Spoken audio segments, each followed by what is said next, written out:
Globalization began in Britain in the 1980s when Margaret Thatcher dismantled much of manufacturing and poured millions of pounds into building up the arms industry. Indonesia became an important British arms market, and General Soeharto was sold everything lethal, from fighter aircraft and missiles to warships and machine guns. Unknown to the British public, millions of pounds went to the dictator in export credits. In other words, a large part of his arms bill was paid by the British taxpayer.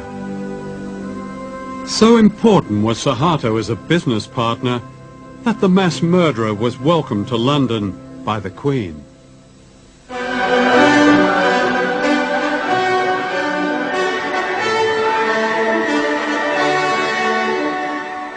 Who are the new rulers of the world? Their empire today is greater than the British Empire ever was. This is the center of this new empire, all within a square mile in Washington. Down the road from the White House and the US Treasury is the World Bank and the International Monetary Fund.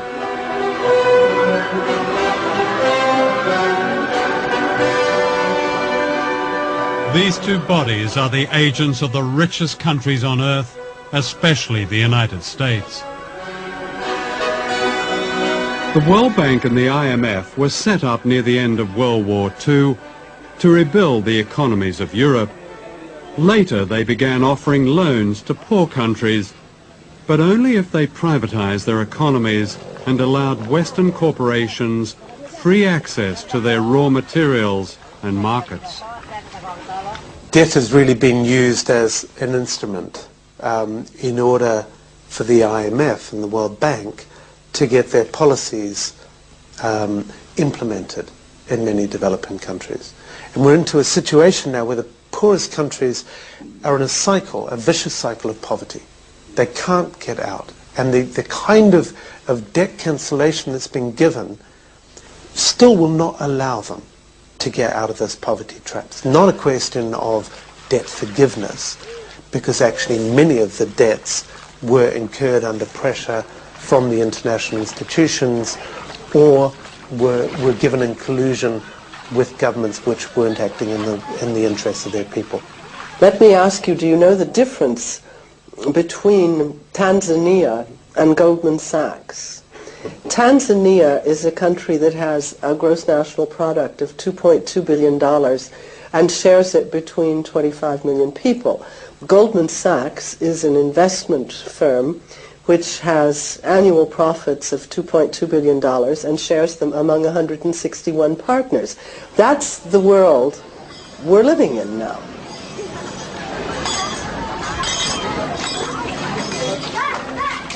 The World Bank says its aim is to help poor people, promoting what it calls global development.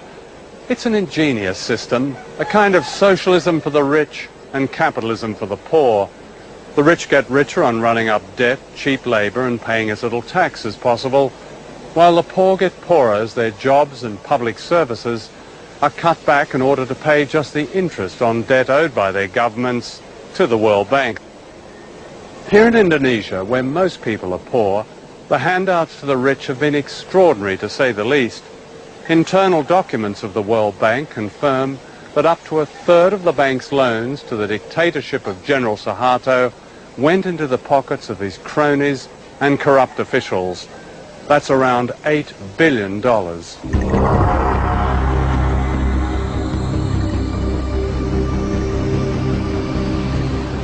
Globalization means that capital, big money, can be moved anywhere at any time without warning.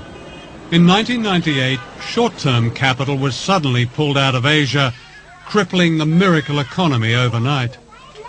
When the Indonesian rupiah collapsed from being roughly 2,500 rupiah to the dollar to being what it is now, 10,000 rupiah to the dollar, the costs to Nike for each Indonesian laborer was cut to 25% of what it had been. And Nike got a great discount on Indonesian labor as a result, and did not unilaterally raise Indonesian wages to the same standard they had been prior to the devaluation of the rupiah. With the economy collapsed and Indonesia on the verge of revolution, Soeharto was forced to step down, having already stolen an estimated $15 billion. During his reign of more than 30 years, Soeharto had handed out public utilities to his family and cronies. They owned most of the national power grid. Nothing was overlooked, from TV stations to a monopoly on taxis. Driving from Jakarta Airport, you even paid a toll to Soeharto's daughter. These unfinished buildings are monuments to corruption on a scale unheard of in modern Asia, to what the World Bank called the miracle economy. The bank presents itself as an economic development agency focused on the reduction of poverty.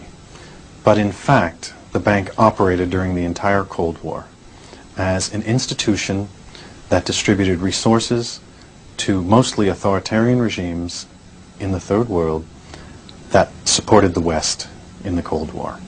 So you had the irony of the West claiming that what they were defending in the Cold War was democracy and a certain vision of freedom, but doing so by upholding dictatorships like Indonesia around the world. What they did was they had plenty of projects, some of which surely were valuable, many of which were not.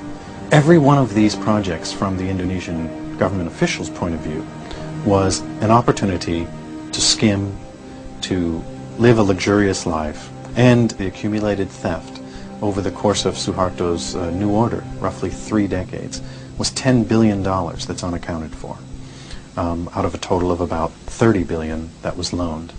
And when I said to the Auditor General of the World Bank, what if a group of Indonesian citizens or even the government were to challenge the World Bank in the World Court over this loss of money?